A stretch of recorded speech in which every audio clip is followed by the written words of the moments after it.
Bismillahirrahmanirrahim. Alhamdulillahirabbil alamin wassalatu wassalamu ala asyrafil anbiya'i wal mursalin sayyidina Muhammadin wa ala alihi wa sahbihi ajma'in. Subhanaka la ilma lana illa ma 'allamtana innaka antal alimul hakim. Allahumma iftah 'alaina hikmataka wa anshur 'alaina min khaza'in rahmatika ya arhamar rahimin. Rabbi shrah li sadri wa yassir li amri wahlul min lisani yafqahu qawli. Wabi yasrala ansir ya karim wa bitam khair wala hawla wala quwwata illa billahil aliyyil azim. Allah, sebelum kita mulakan majlis, kita buka majlis dengan membaca kitab Al-Fatihah. A'udzubillahi minasyaitonir rajim. Bismillahirrahmanirrahim. Alhamdulillahirabbil alamin arrahmanir rahim maliki yaumiddin iyyaka na'budu wa iyyaka nasta'in ihdinas siratal mustaqim siratal ladzina an'amta 'alaihim ghairil maghdubi 'alaihim waladdallin. Amin. Assalamualaikum warahmatullahi wabarakatuh. Alhamdulillah, segala puji bagi Allah yang telah mengumpulkan kita pada petang Jumaat ini di hari penghulu segala hari yang Jumaat. Alhamdulillah, syukur kepada Allah Subhanahu wa taala masih memberi kesempatan umur kepada kita untuk dapat lagi kita melaksanakan ketaatan kepada Allah Subhanahu wa taala. Dapat berlindung dalam majlis zikr pada petang ini insya-Allah. Sebelum kita mulakan majlis, saya ingin menjemput yang berbahagia Encik Daud bin Ahmad menyampaikan kata-kata awal insya-Allah. Ya, tafadhal.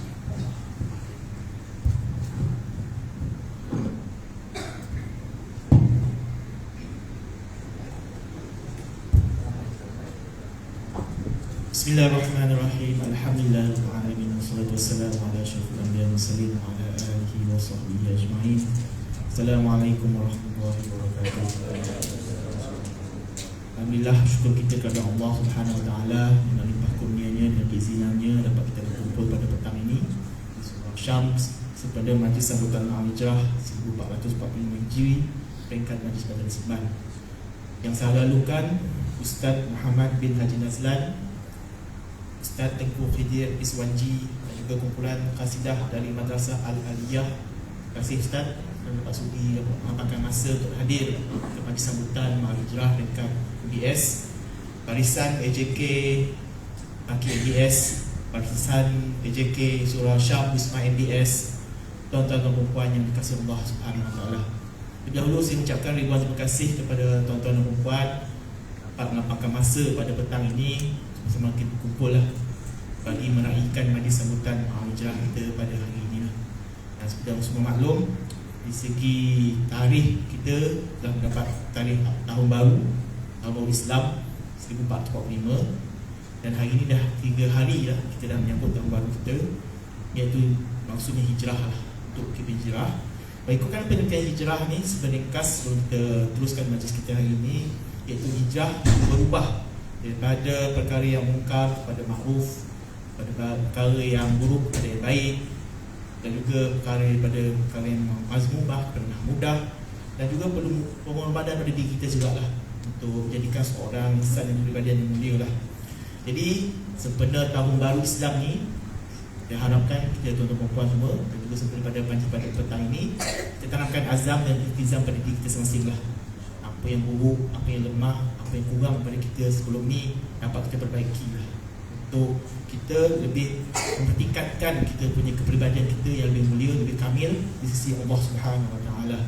Yang paling penting sekali ialah kita ingin menjadikan seorang Muslim yang berhemah dan juga lengkap segala-galanya, insyaAllah sekurang-kurangnya dapat kita menjalani hidup kita ni dengan lebih baik dan dapat redha Allah Subhanahu Wa Taala. Jadi saya tak ingin berniat untuk bercakap panjang, sebab kita dalam majlis kita ini ada beberapa perkara yang kita akan adakan. Jadi pada hari ini saya mohon tuan-tuan dan puan juga kita dapat menghayatilah ceramah akan disampaikan oleh Ustaz jemputan kita, dan juga lepas ini juga akan kita bersama-sama melakukan zikir dan juga selawat bersama-sama juga, supaya dapat semangat tahun baru lah, ya, tahun baru Islam ni, supaya harap-harapnya nanti insyaAllah dengan semangat tahun baru ni kita dapat satu lembaran baru pada kehidupan kita lah, untuk menjadikan seorang Muslim yang lebih baik pada masa yang akan datang. Jadi itu saja daripada saya. Lagi sekali saya ingin mengucapkan ribuan terima kasih kepada Ustaz dan juga kumpulan Qasidah dan juga tuan-tuan dapat hadir pada petang ni. Walaupun kita macam kita seberingkas kan, tapi yang penting niat kita, niat juga dan juga usaha kita supaya sambutan Al-Hijrah pada tahun ni dapat kita lakukan dan juga dapat menanamkan keazaman pada kita masing-masing lah. Saja daripada saya. Wabillahi taufiq hidayah. Wassalamualaikum warahmatullahi wabarakatuh. Terima kasih. Serahkan pada pengusaha majlis. Terima kasih kepada Encik Daud bin Ahmad, Ketua Badan Pembinaan Islam dan Ketua Serban, yang perlu mendengarkan masa kita menjemput Ustaz Muhammad bin Haji Nazlan dan juga Ustaz Tengku Khalid Suwanji dan juga geng-geng Qasidah daripada Madrasah Al-Aliyah untuk menyampaikan persembahannya dan juga tausiah kepada Ustaz. Yatafadhal mashkura.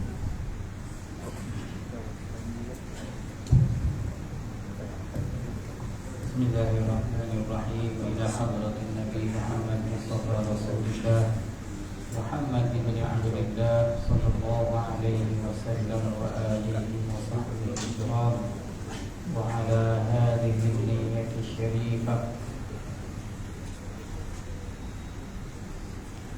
Syai'un lillahi lana wa lahu wa lahumul Fatihah. A'udzu billahi minasy syaithanir rajim. Alhamdulillahirabbil alamin arrahmanir rahim maliki yaumiddin. Iyyaka na'budu wa iyyaka nasta'in ihdinas siratal mustaqim siratal ladzina an'amta 'alaihim ghairil maghdubi 'alaihim waladdallin. Insyaallah kita mulai dengan istighfar insyaallah. Nastaghfirullah innallah kana tawwaba. Nastaghfirullah innallah kana tawwaba. Nastaghfirullah innallah kana tawwaba. Nastaghfirullah innallah kana tawwaba. Nastaghfirullah lana wa lakum min dhanbina wa min dhanbikum. Nastaghfirullah lana wa lakum min dhanbina wa min dhanbikum. Nastaghfirullah lana wa laha min dhanbina wa min dhanbiha. Nastaghfirullah lana wa laha min dhanbina wa min dhanbiha.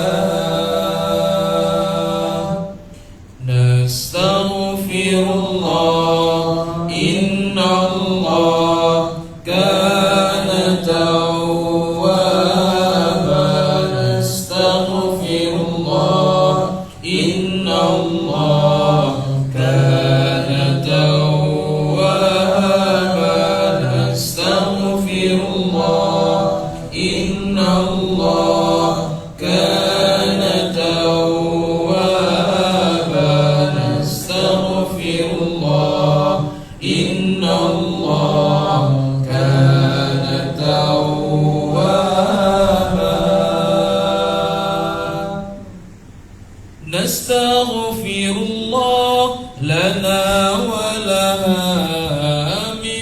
ذنبنا ومن ذنبها نستغفر الله لنا ولها من ذنبنا ومن ذنبها نستغفر الله لنا وله من ذنبنا ومن ذنبه نستغفر الله لنا وله من ذنبنا ومن ذنبه نستغفر الله إن الله كان توابا نستغفر الله إن الله كان توابا نستغفر الله إن الله كان توابا نستغفر الله إن الله كان توابا نستغفر الله لنا وله من ذنبنا ومن ذنبه نستغفر الله لنا وله من ذنبنا ومن ذنبه نستغفر الله لنا ولهم من ذنبنا ومن ذنبهم نستغفر الله لنا ولهم من ذنبنا ومن ذنبهم نستغفر الله إن الله كان توابا نستغفر الله إن الله كان توابا نستغفر الله إن الله كان توابا نستغفر الله إن الله كان توابا اللهم صل وسلم وبارك عليه وعلى آله. تفضل.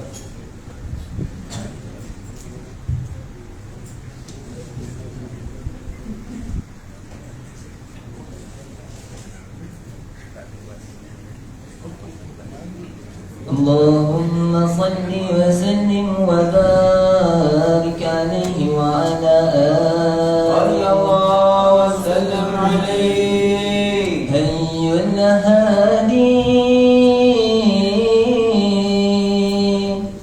بأجمل ذكرى صلوا معنا يا حضار فهو عبادي يوم المعاد نبينا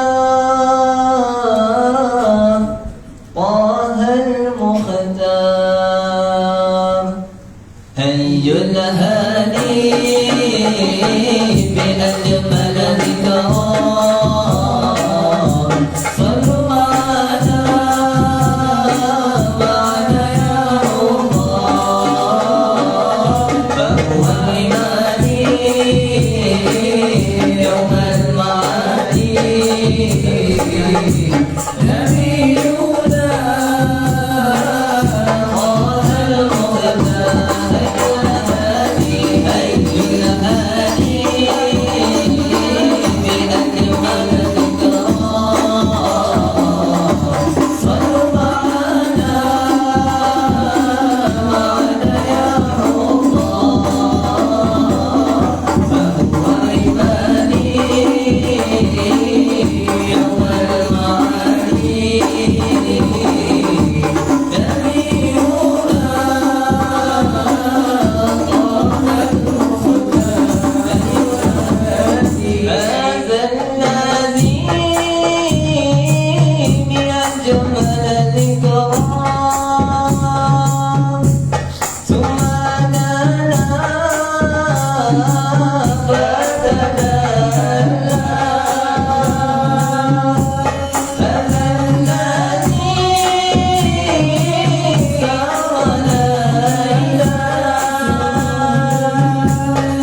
بأجمل ذكرى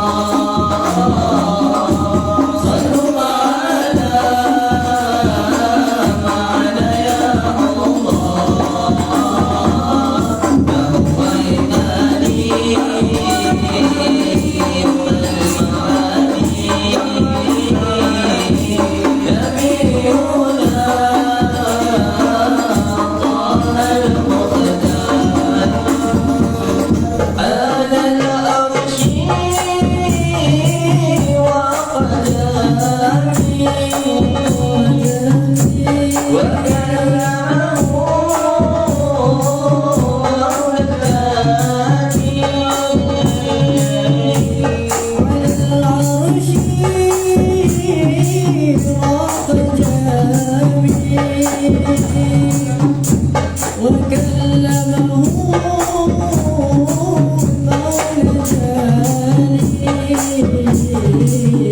فهو إيماني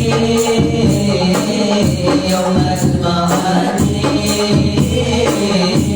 نبينا طه المختار الهادي الهادي أجمل ذكرى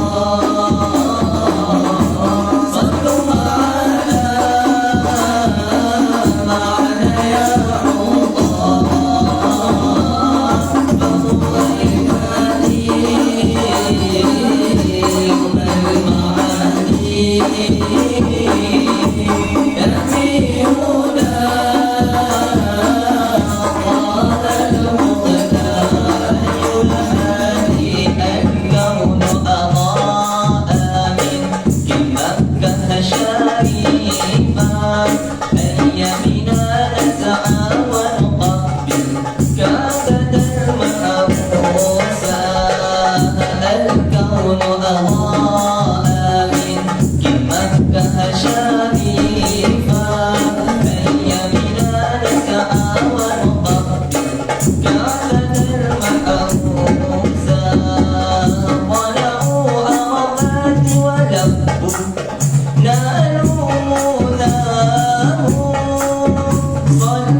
اللهم صل وسلم وبارك عليه وعلى آله. أعوذ بالله من الشيطان الرجيم. بسم الله الرحمن الرحيم. الحمد لله رب العالمين، وأفضل الصلاة وأتم التسليم على سيدنا وحبيبنا وقرة أعيننا محمد صلى الله عليه وسلم وعلى آله وأصحابه الطاهرين ومن تبعهم بدينه وبإحسانه إلى يوم الدين.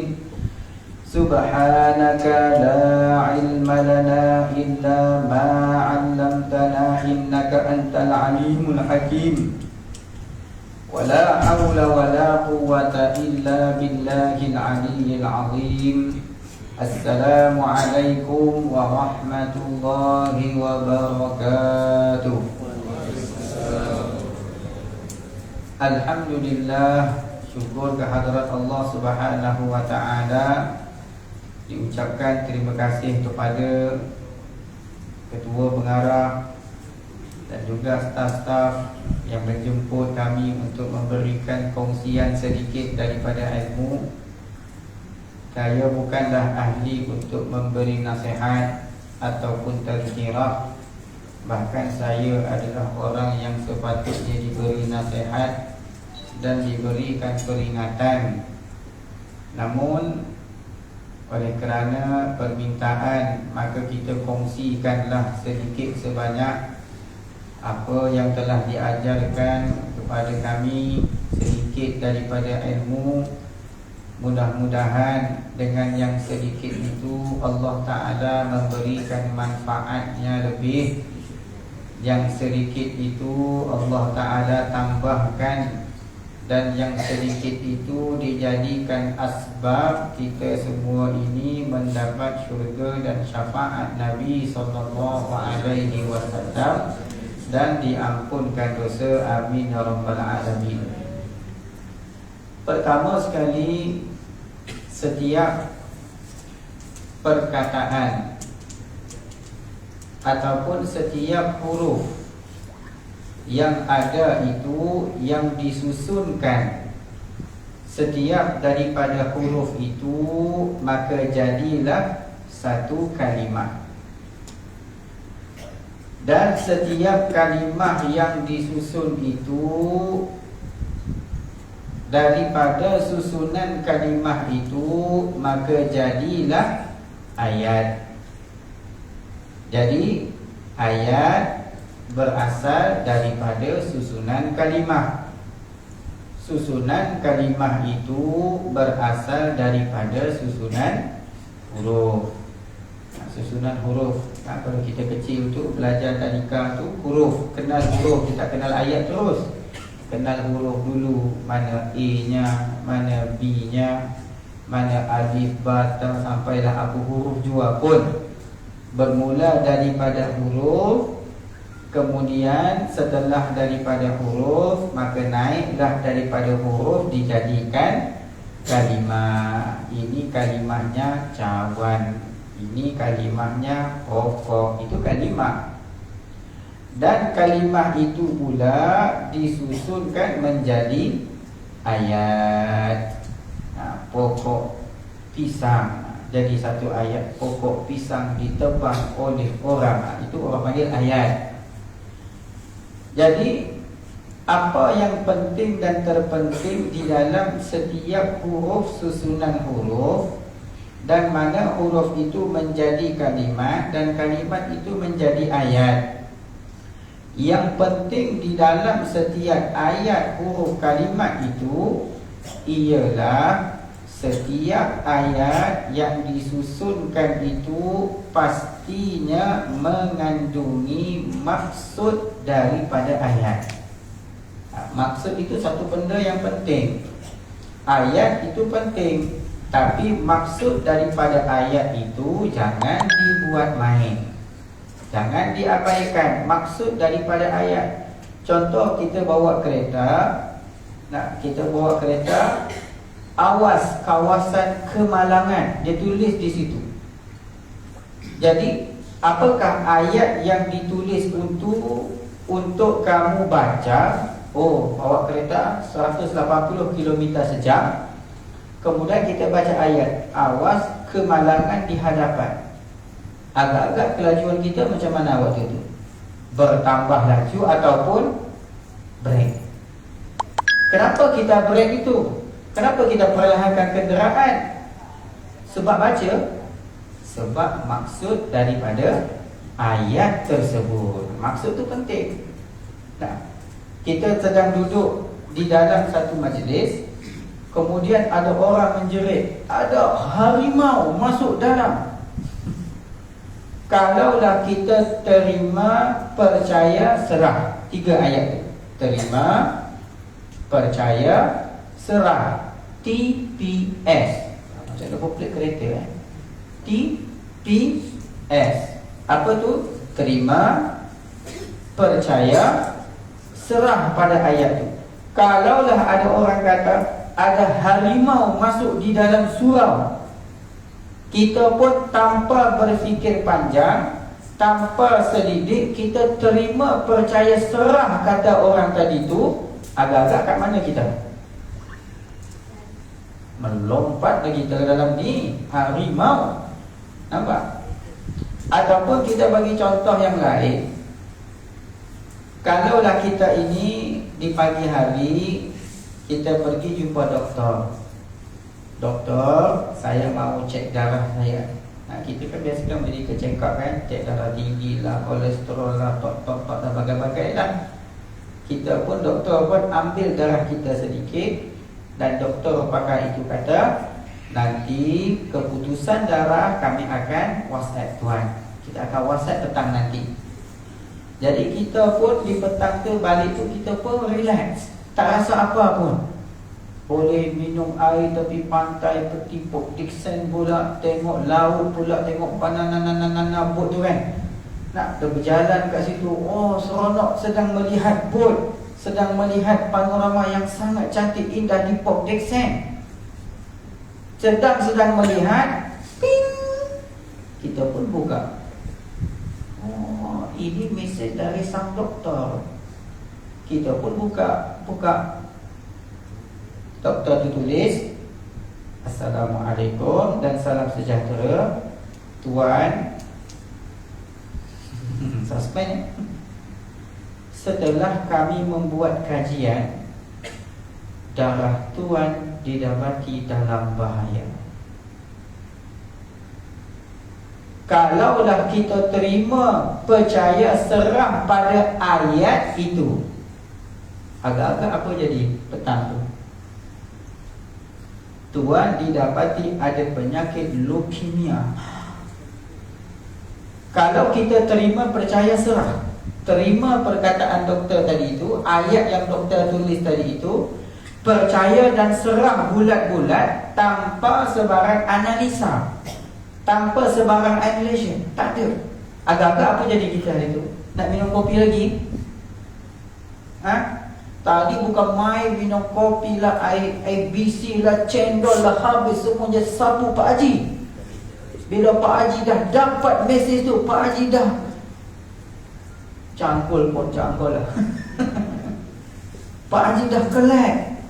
Kenapa Pak Haji berubah? Tadi kan nampak sehat, tapi setelah dibaca ayat itu,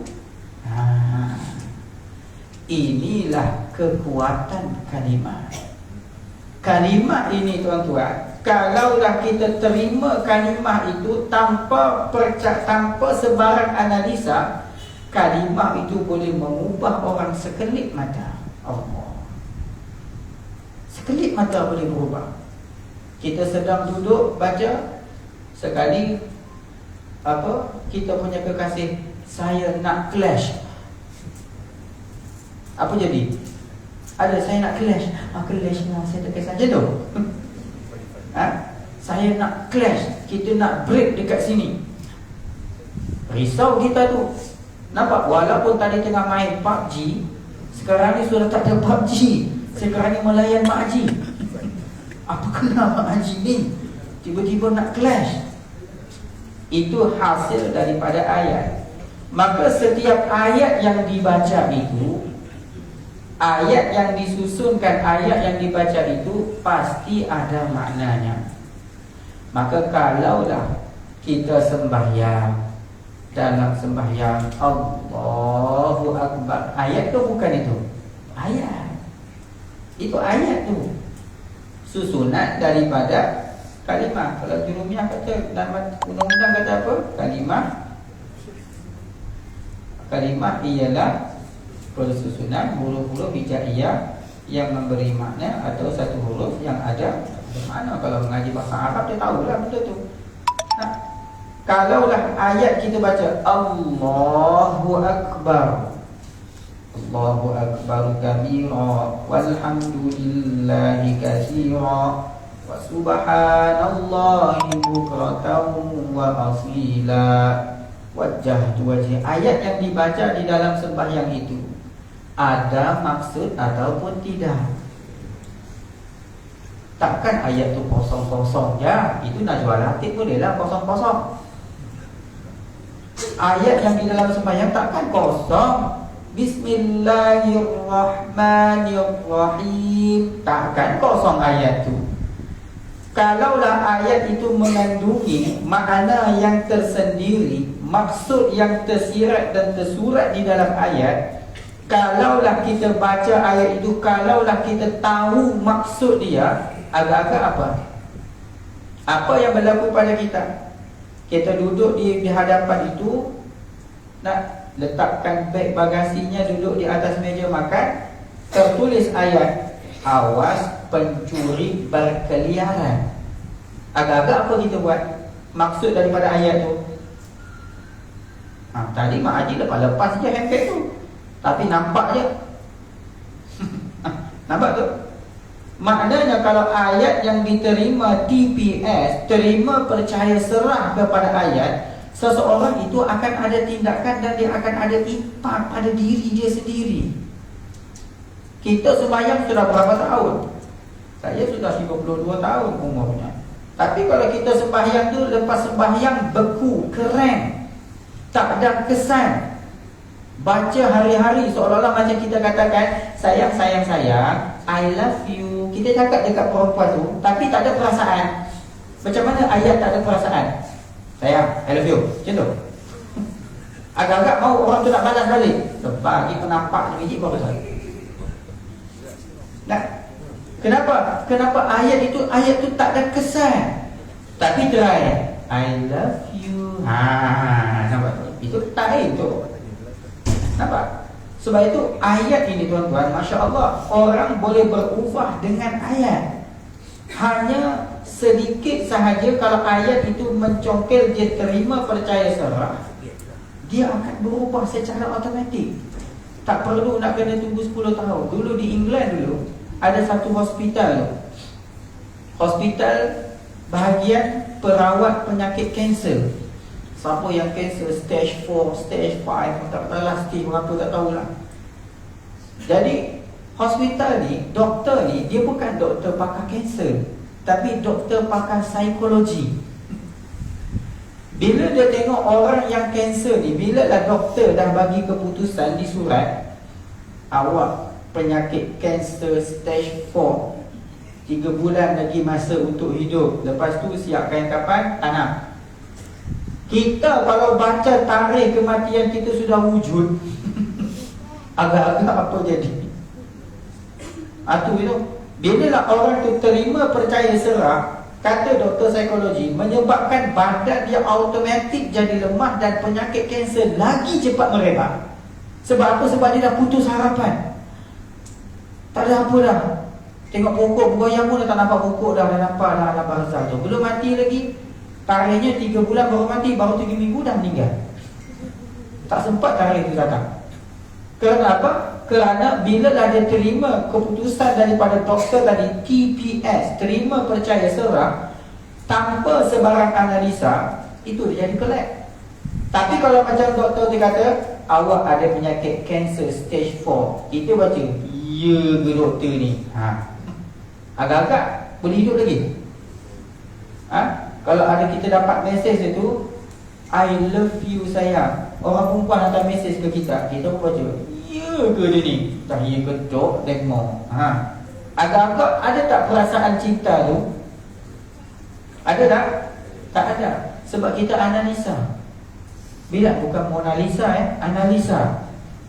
Bila kita analisa surat tadi tu, walaupun dia kata saya cinta awak selama-lama-lama-lama-lamanya, kalau kita analisa, iya ke semalam nampak keluar dengan orang lain, nampak tu, agak-agak ada timbul cinta di hati?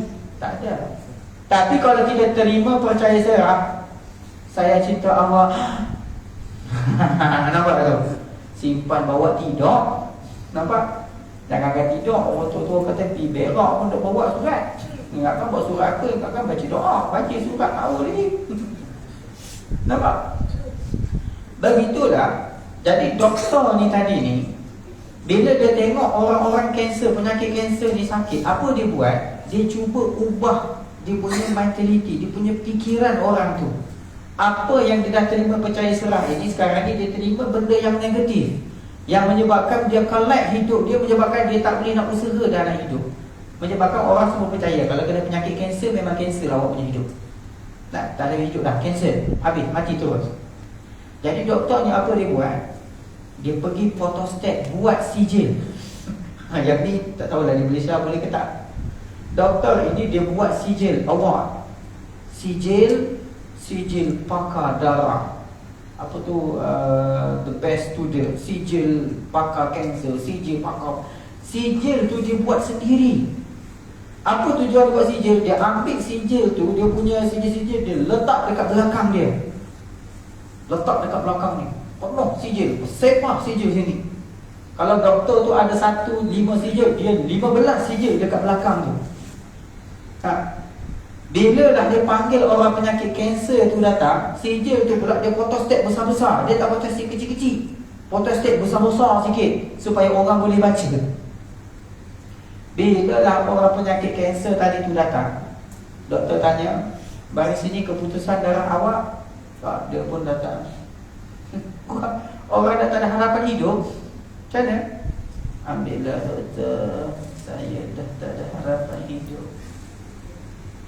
Boleh saya ambil darah awak?" "Nak ambil lah, nyawa saya pun tak apa doktor. Saya dah tak ada harapan hidup." Doktor tu ambil darah sikit. Doktor kata, "Awak duduk di sini, jangan pergi mana-mana. Saya nak pergi lab, saya nak cek darah awak betul-betul."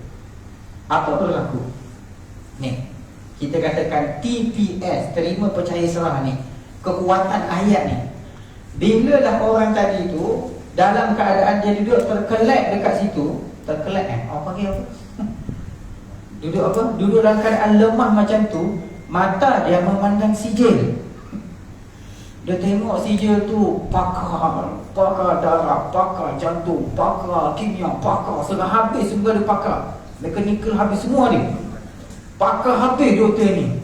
Bila dia tengok sijil tu, maka tercetus di hati dia, harap-harap, nampak tu, dah timbul kat situ tu, harap-haraplah doktor ini boleh ubat saya. Nampak tu ayat tu. Bila dah ada doktor tu keluar, daripada dia lemah macam tu, sekarang dia sudah bangun. Bangun sebab apa? Sebab dia sedang menaruh keyakinan pada doktor ini. Doktor itu pun dah tanya, "Pakcik, saya telah cek pakcik punya darah. Sebenarnya pakcik tak ada kanser."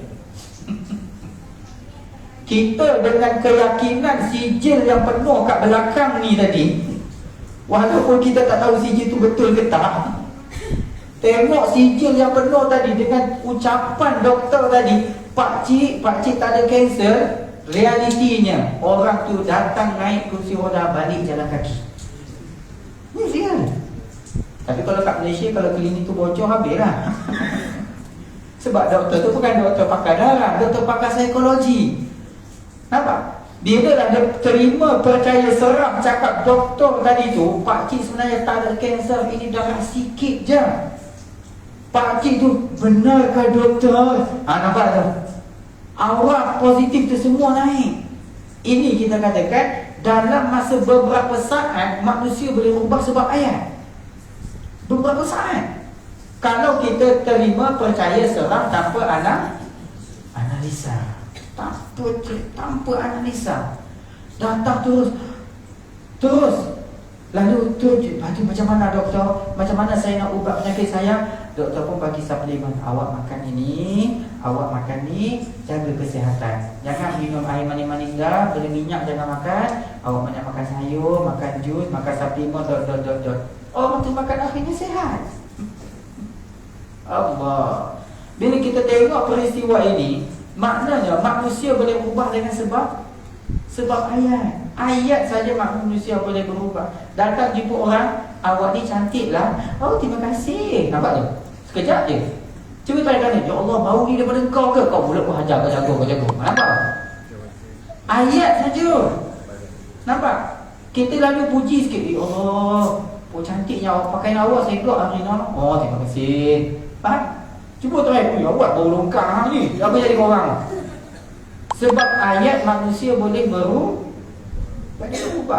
Maka apa yang penting dan penting di sini, setiap ayat yang dikeluarkan oleh kita keluarkan perkataan, sesuatu perkataan, persoalannya manakah maksud daripada ayat itu. Maksud daripada ayat itulah yang kita nak hadam. Nampak? Maksud daripada ayat, kalau kita baca Bismillahirrahmanirrahim, apa maksudnya? Ustaz, Pak Ustaz boleh lah. Pak Ustaz pandai bahasa Arab. Nah, kita orang pandai negeri Arab je. Arab tak erti. Nah, Ustaz boleh lah baca tahiyat, boleh makna. Ustaz boleh lah kalau baca tahiyat boleh khusyuk dalam sembahyang. Pasal Ustaz pakai bahasa Arab, betul tak alasan kita macam tu? Tak? Senyap tu tanda ya tu. Kan? Ustaz boleh lah sembang, hang pada bahasa Arab, hang baca Quran dah faham dah. Sebenarnya untuk merasai maksud daripada ayat tak perlu faham makna, tak perlu. Saya dulu ada satu pengalaman. Ini pengalaman saya sendiri. Semasa di Istanbul. Di Istanbul waktu zaman belajar di Turki dulu, ada seorang budak Malaysia, kawan saya Muhammad Ihsan namanya dia, orang Kedah. Dia ni mengorat orang Turki, orang Malaysia mengorat orang Turki, perangai jahat, perangai. Nah, satu hari si perempuan Turki ni hantar WhatsApp dekat dia. Dia tulis Sanim çok seviyorum canım. Faham? Takkan tak faham kot. Sanim çok seviyorum canım.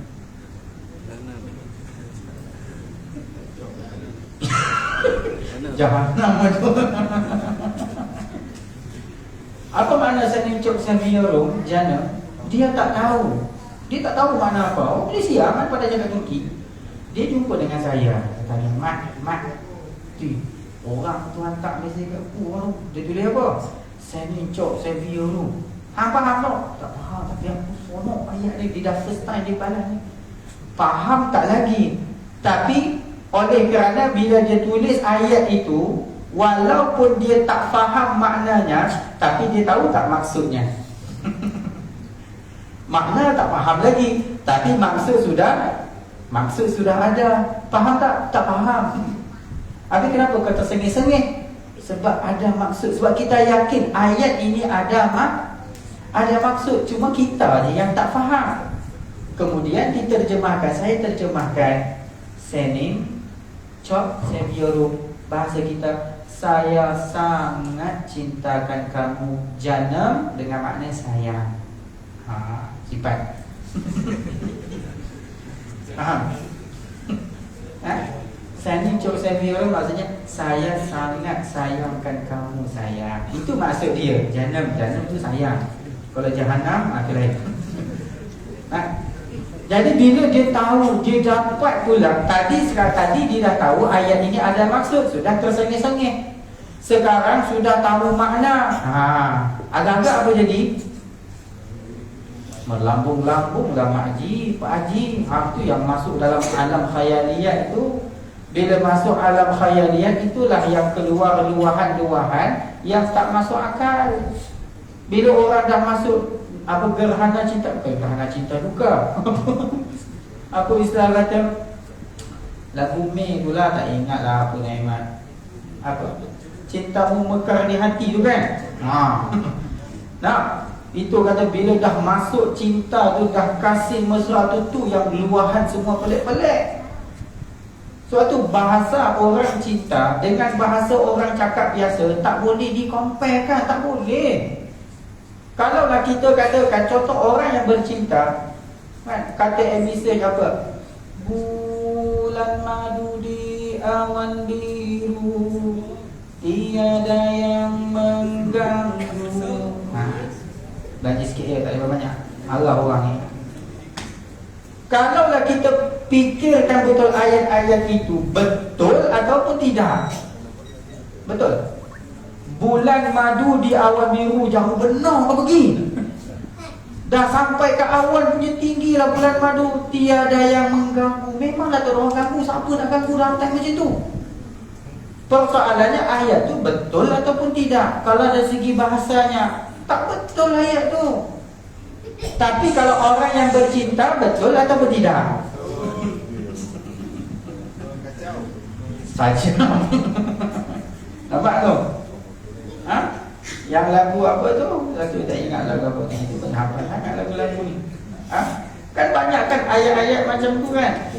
Andainya bulan retak 1000, wajahmu ada di mana-mana. Ui, ayat bulan retak 1000. Bila masa bulan tu retak? Kalau bulan tu retak pun kau nampak ke? Nampak tu? Sebab itu kita katakan, bilalah orang yang berkasih, cinta, rindu dengan Allah ini, sebab itu dia keluarlah luahan bahasa dia menyatakan kecintaan kepada Allah. Yang kita nasyid tadi itu semua luahan kasih. Nampak? Luahan kasih. Cuba try baca ayat tadi tu kan. Nah, ayat yang kita baca tadi tu, tapi tanpa ada alunan. Cuba baca. Ayat apa? Ha?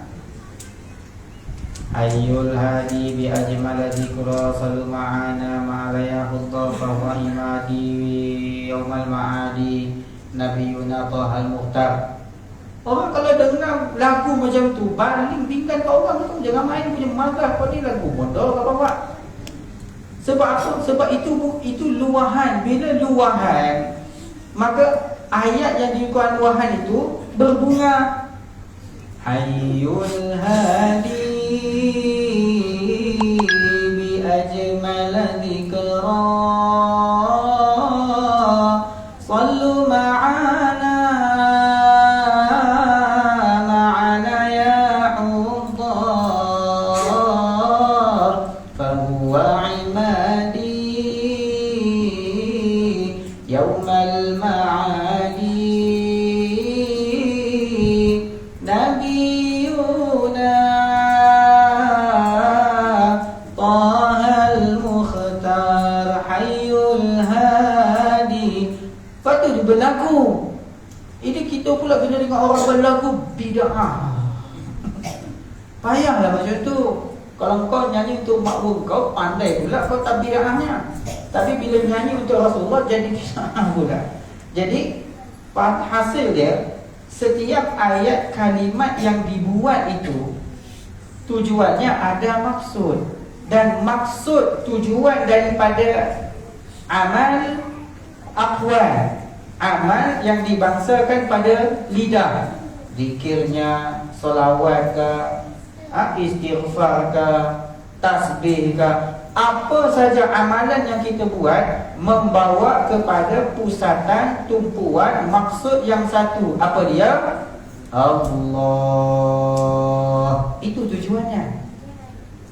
Tujuan kita sembahyang, Allah Ta'ala sebut dalam Quran, wa aqimis salata li dzikri, dirikan olehmu akan sembahyang li dzikri, kerana ingat akan aku. Maknanya ayat yang dibaca, pergerakan, perbuatan, tumpuan hati yang dilakukan di dalam sembahyang bermaksudnya satu. Apa dia? Allah. Untuk dekatkan diri kepada Allah. Kalaulah kita sembahyang, lepas habis sembahyang masih tak ingat Allah, persoalkan apa yang kamu sedang buat. Contohnya macam ni saya katakan, saya makan satu kacang ataupun saya makan garam, ngap masuk mulut. Apa rasa garam? Tak rasa apa pun, okey je. Satu sudu, kaut masuk garam, kunyak, masih tak rasa apa pun. Saya nak tanya, orang tu sehat ataupun tidak? Sehat tak orang tu? Oh, itulah orang yang paling sihat. Sebab apa? Hilang dari rasa. Macam tu. Kita makan cili 10 biji cili api tak rasa pedih. Cili apa ni tak pedih pun. Orang lain bilang tak podeh. Tak podeh pun cili ni makan. Agak-agak orang tu sihat ataupun tidak? Nampak? Itu orang tak sihat namanya tu. Oh, pandai pula kalau makan garam tak masin dikatakan tak sihat. Sebab apa? Sebab orang tu tak ada rasa. Tapi kalau kita sembahyang Allahu Akbar lepas bagi salam, ada rasa ingat Allah, ada rasa rindu Allah. Tak ada, saya sihat. Sihat apa yang kau bawa ni? Kalau lepas habis sembahyang, lepas amal ibadat, lepas tazkirah, lepas tak rasa, tak ada hubungan connection dengan Allah, tak ada hubungan connection dengan anbiya, auliya, siddiqin, syuhada wa salihin, masakan mana kata kamu ni sihat? Berarti iman kita ada, tapi iman yang sakit. Apa sakitnya? Bila disebut nama Allah tak rasa apa-apa. Itu penyakit tu. Nampak? Allah Ta'ala sebut, innal ladina amanu wal ladina idza dzukirallah wajilat qulubuhum. Nah, orang mukmin itu alladzina idza dzukirallah, apabila disebutkan nama Allah, wajilat qulubuhum, bergetar hatinya. Nampak? Apabila dibacakan ayat Allah, zadat lahum imana, bertambah lagi kepercayaan kepada Allah. Itu iman yang sehat. Jadi kita ini bila orang tanya kita, awak apa khabar? Khabar itu ada dua. Ada khabar yang jasmani, ada khabar yang rohani. Bila orang tanya awak apa khabar? Saya sehat. Tapi dalam hati cek iman kita sehat ataupun tidak. Nampak? Sebab apa? Tanda iman sakit itu apabila seorang itu duduk di dalam majlis Allah, maka cepat-cepat dia nak keluar. Bila dia ada di dalam majlis ghaflah lupa lalai, semangat dia di situ. Itu tanda tu. Tanda iman kita itu berpenyakit. Senang je. Senang je. Allahu Akbar. Bismillahirrahmanirrahim. Semayang maghrib. Lepas pada ghairil maghdubi alaihim waladdallin. Amin. Imam pun baca amma yatasaalun. Agak-agak makmum macam mana? Kenapa lah surah ni? Imam apa nama ni? Kita band je. Nampak tu? Punyalah marah ke imam tu kan? Imam kena band. Nampak? Bubur tu kalau dia nak naik tanya dulu, imam surah apa hari ni? Nampak tau? Dia balik wajah tu. Nampak?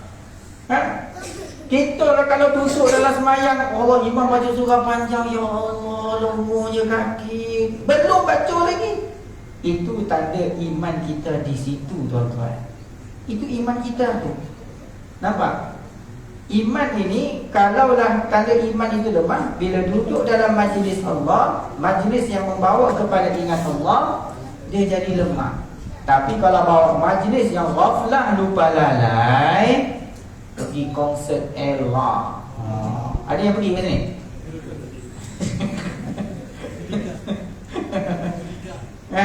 Pergi konsert Allah. Oh, berapa lama berdiri? 2 jam berdiri ya. Penat tak? Oi, kalau boleh nak tambah 10 lagi pula. Macam tu. Oi, semangat dia. Wah, sebab apa? Sebab majlis ghaflah lupa lalai. Bila masuk dalam majlis solatut tarawih, sembahyang tarawih, persoalan yang pertama ditanya apa? Kalau sebut sembahyang tarawih ni. Bagus. Berapa rakaat? Faham? Saya pernah dulu sekali, waktu bulan puasa baru ni, saya sembahyang di satu surau sekitar Seremban ni lah. Taklah cakap surau mana. Surau tu buat 20 rakaat. 20 rakaat surau tu. Jadi satu hari ada orang musafir datang. Dia tak tahu sembahyang berapa rakaat.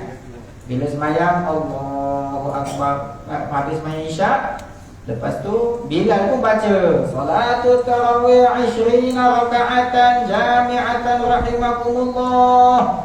Sembahyang tarawih 20 rakaat, saya dengar dengan telinga saya. Kita salah surau. Kau nampak tu? Kita salah surau. Nah, sini 20. Kalau mak macam mana ni? Tak apalah, lepas 8 kita lari lah. Nampak tu? Main tarawih tu. Ada semain tarawih sampai 2 jam. Ada. Kat madrasah kau tak dicakap lah. Madrasah kau memang 2 jam. Madrasah saya semain tarawih 2 jam. Standard. Nah, kita semain tarawih pertama sekali 8 rakaat, itulah yang afdal, sunnah. Oi, hampir bukan main lagi. Nampak? Kalau paling minim lebih sikit 13 rakaat, 10 ikut negeri 9. Kalau 20 rakaat, oh hati-hati tau. Saya ingat dulu waktu saya ceramah di Jempol dulu. Di Jempol, satu-satu surau di Jempol. Ada orang kata, dia datang tu, dia kata apa? Dia kata, kami kat sini ustaz, sembahyang tarawih 8 rakaat. Oh, kami sembahyang tarawih 8 rakaat. Oh, kata Masya Allah, okay, tak apa lah 8 rakaat. Saya tak kisah 80 rakaat ke berapa 20 rakaat, tak kisah. Saya tanya kenapa buat 8 je, tak buat 20. Oh, 8 ini adalah sunnah Nabi SAW. Masya Allah. Baguslah awak sembahyang 8 rakaat ikut sunnah Nabi SAW. Bagus. Boleh ustaz? Boleh, bagus. Lepas tu tapi ustaz, kami sembahyang kat sini, rakaat pertama inna a'tayna, rakaat kedua qul huwallah. Semua rakaat macam tu. Inna a'tayna tahu tak? Inna a'tayna kal kautsar wa salli rabbina Allahu akbar. Betul. Rakaat kedua qul huwallahu ahad Allahu samad. Sunnah kat mana Lalu saya bawa kat dia, sunnah Nabi. Nabi sembahyang memang 8 rakaat. Betul Nabi sembahyang rakaat, tapi sembahyang Nabi rakaat yang ke-8 itu kata ulama ubaila fajrin. Nabi selesai hampir-hampir fajar. Dah nak subuh baru habis Nabi punya sembahyang tarawih. Sekejap ke lama? Apa yang Nabi buat? Sampai kat habis rakaat baru Nabi subuh, baru nak subuh dah nak masuk baru Nabi habis tarawih. Kana sallallahu alaihi wasallam, Nabi sembahyang rakaat pertama surah Al-Baqarah dari mula sampai habis rakaat pertama. Rakaat kedua surah Ali Imran. Baru 2 rakaat. Rakaat ketiga surah An-Nisa. Rakaat keempat surah Al-An'am. Rakaat kelima surah Al-Maidah, surah Al-A'raf. Itu sembahyang Nabi. Nampak? Lepas itu orang tu pun tukar. Kita ni buat mana yang mampu ya ustaz, dia pandai kau. Kau buat bilangan kau nak, tapi bahagian panjang tak nak. Macam mana tu? Sunnah Nabi, Nabi punya sembahyang tarawih ni, jangankan kita bang, Sayyidina Umar pun gebab. Gebab Sayyidina Umar tak mampu nak ikut cara Nabi sembahyang tarawih. Siapa yang sanggup? Rakaat pertama surah Al-Baqarah. Surah Al-Baqarah dia 3 juzuk tau. 1 juzuk 45 minit, 2 juzuk berapa? 90 minit, 3 juzuk. Dah tak tahu dah berapa minit. Faham? Rakaat pertama dah 1 jam lebih tau. Kat 2 jam dah rakaat pertama. Baru rakaat pertama. Faham? Kita Inna atau Inna tu, kalau ada surah lagi pendek pada Inna atau Inna, surah tu lah nak baca. Tak sebaik kata tak sampai yang tu je paling pendek. Nampak? Sebab itu kita katakan, kalaulah kita duduk di dalam majlis Allah, duduk dalam majlis zikir, majlis selawat, kita rasa tak selesa, itu berarti iman kita itu lemah. Janganlah. Nampak? Kita boleh ubah, duduk je lah. Nampak? Nak tidur, tidur, tak ada masalah. Kalau saya, kalau tulas saya nak tidur, tidur lah. Tak ada, saya nak gerak-gerak lah. Nampak? Kan? Duduk je dalam majlis Allah. Sebab apa? Sebab kita nak iman kita kuat. Iman kuat, ingat Allah. Banyakkan duduk dalam majlis Allah Subhanahu Wa Taala. Jadi insya-Allah sepada ma'al hijrah yang kita terima kali ini, Allah Ta'ala berikan kita sambut lagi hijrah. 2 perkara yang ada di dalam hijrah yang mesti kena ingat. Nabi bersabda dalam satu hadis, la hijrata ba'da fathil Makkah. Lepas daripada pembukaan kota Mekah itu dah tak ada hijrah dah. Maknanya dah tak ada dah Nabi pindah ke satu tempat ke satu tempat. Tetapi yang ada 2 perkara pengganti hijrah. Apa dia? Yang pertama al-jihad, yang kedua an-niyat. Yang pertamanya jihad, berperang melawan hawa nafsu. Yang kedua adalah niat. Betulkan niat, maqasid tujuan kita hidup dekat dalam dunia ni. Kat mana kita nak pergi? Where are you going? Fa aina tadhhabun? in huwa illa dzikrun lil alamin. Mana kamu nak pergi? Ini satu peringatan yang sangat-sangat besar. Kita daripada kecil sampai sekarang, sampai remaja, orang tua, tak tahu apa lagi, remput dah lepas ni tak tahu. Aina tazhabun? Mana kita nak pergi? Persoal kat situ, mana kita nak pergi? Tak kita pergi melainkan kepada Allah. Kalau kita nak pergi kepada Allah, takkan nak pergi dalam keadaan macam ni. Dalam keadaan kita sendiri pun tak siap, dengan banyak dosanya, dengan banyak waflah lupa lalainya, banyak buat benda yang tak ada faedahnya banyak. Sebab tu kalau kita ni nak dapat syurga Allah, malu tuan-tuan, malu. Nampak? Imam Asy-Syafi'i rahimahullahu ta'ala yang merupakan mujtahid pun malu dengan Allah Ta'ala. Ilahi lastu bil firdausi ahla wala aqwa ala nari jahim fahabli taubatan wa fi dhunubi fa innaka ghafirun dzambil azim. Imam Syafi'i kata, Ilahi lastu bil firdausi ahla, wahai Tuhanku, aku bukanlah ahli untuk masuk syurga. Imam Syafi'i ni bukan Haji PE bang. Bukan Haji PE. Ini Imam Syafi'i. Imam Syafi'i mujtahid mutlak pun kata kami tak layak untuk nak masuk syurga kau. Kita yang kat zaman sekarang ni tak buat amal confident. Confident terlebih kita ni, sampai tak buat amal tu pun peduli lah kata-kata apa lah, taklah aku punya pasal lah. Kubur masing-masing kau. Masing-masing ni kan, kubur masing-masing. Kita bahas pasal kubur masing-masing tu lah nak kena bagi tahu. Kalau boleh soal jawab kat kubur, boleh bincang, tak ada masalah. Nanti kalau aku mati, kau tanam sebelah ustaz tu tau. Pasal apa? Nanti kalau aku tak nak baca, aku boleh tanya ustaz tu. Macam tu. Dah kat dunia boleh lah kalau tanya soalan kat ustaz. Dalam kubur mana ada masing-masing. Kau sebelah kau kubur lah, tanam sebelah Nabi pun. Nabi tak perlu lagi ajar kat sebelah tu. Faham? Kalau tu. Jadi insyaAllah, apa yang kita faham bila sebut perkataan hijrah, hijrah ni dua perkara. Pertama jihad, jihad melawan hawa nafsu. Yang kedua adalah niat. Jadi bila sebut perkataan hijrah, ingat hijrah ada maksud yang sangat besar. Bila sebut perkataan hijrah, ayat perkataan hijrah itu dengan makna jihad, lawan hawa nafsu dan niat. Niat kita perbetulkan maqasid matlamat hidup kita di dunia ini ialah mencari keredaan Allah dan kasih sayang Rasulullah sallallahu alaihi wasallam. Setakat itu dulu insya-Allah. Ibu Rashid sebenarnya malam ni ada maulid dekat Batu Kes. Lepas maghrib akan ada dekat sana insya-Allah. Kita teruskan majlis. Aku qauli hadza wa astaghfirullahal azim li wa lakum. Assalamualaikum warahmatullahi wabarakatuh.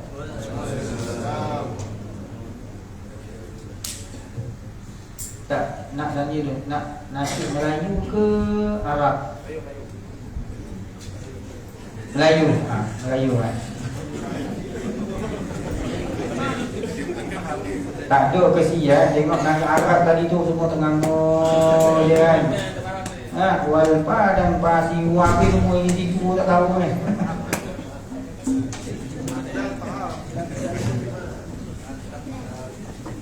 Allahumma salli wa sallim wa barik alaihi wa ala alihi sallallahu wa sallam alaihi. Sudah lama hati merindu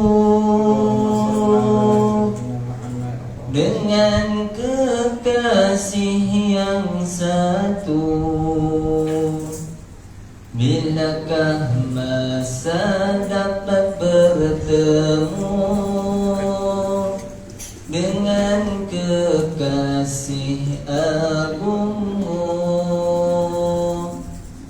Kakiku kan terus melangkah menuju ke bumi Madinah. Selangkah demi selangkah dekatkanlah kami ya Allah.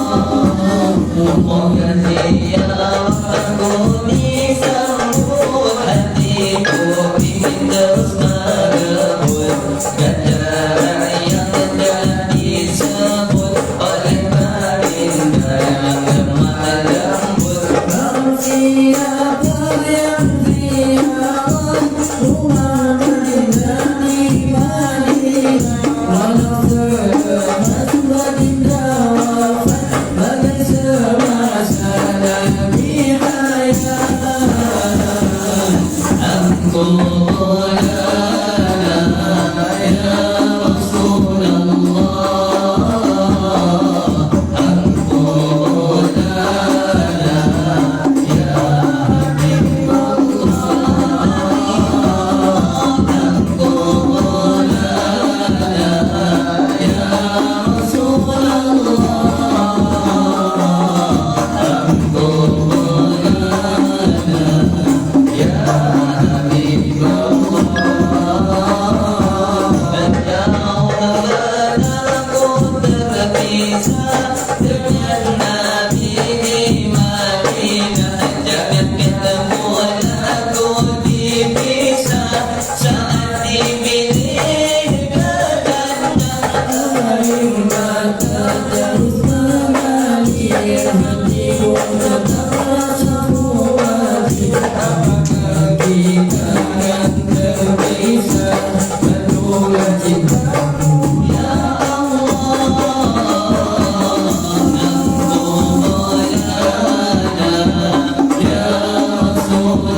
نعوذ بالله من الشيطان الرجيم بسم الله الرحمن الرحيم الحمد لله رب العالمين حمدا يوافي نعمه ويكافئ مزيده اللهم صل وسلم على سيدنا محمد عدد الرمل الرقيق صلاة ترزقنا بها من أهل التوفيق وتبلغنا بها الحضور إلى بيت العتيق وزيارة قبره وقبر أبي بكر الصديق وعلى آله وصحبه أجمعين اللهم احسن عاقبتنا في الأمور كلها وأجرنا من خزي الدنيا وعذاب الآخرة اللهم إنا نسألك رضاك والجنة ونعوذ بك من سخطك والنار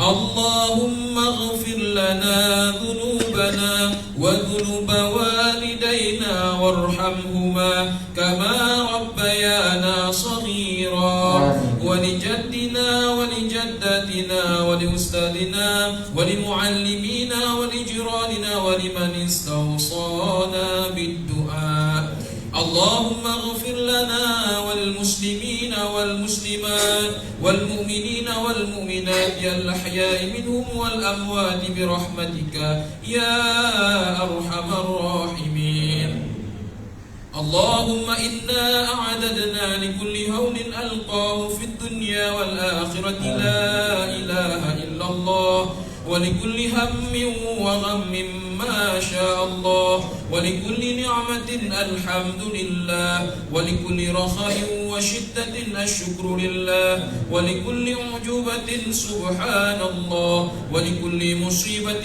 إنا لله وإنا إليه راجعون ولكل ضيق حسبنا الله ولكل قضاء وقدر توكلنا على الله ولكل طاعة ومعصية لا حول ولا قوة إلا بالله العلي العظيم اللهم اجعل جمعنا هذا جمعا مرحوما وتفرقنا من بعده تفرقا معصوما اللهم اجعل جمعنا هذا جمعا مرحوما وتفرقنا من بعده تفرقا معصوما ربنا هب لنا من أزواجنا وذريتنا قرة أعين واجعلنا للمتقين إماما ربنا ظلمنا أنفسنا وإن لم تغفر لنا وترحمنا لنكونن من الخاسرين ربنا آتنا في الدنيا حسنة وفي الآخرة حسنة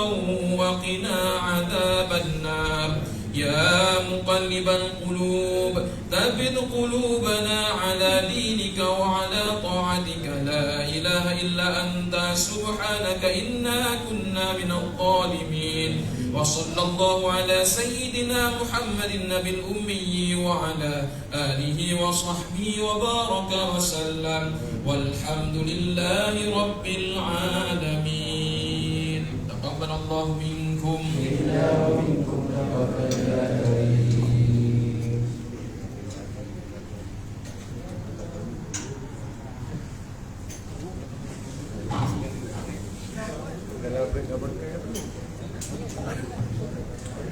Jazakumullah khairan katsiran kepada Ustaz Muhammad bin Nabi Nazar dan Ustaz Fadil Kasmandi juga pasukan Presiden Universitas Al-Aliyah. Mudah-mudahan apa yang disampaikan Ustaz pada hari ini memberi sedikit sebanyak pedoman menjadi panduan dalam kita menghayati terutamanya dalam solat kita hayati bacaan imam dengan menghayati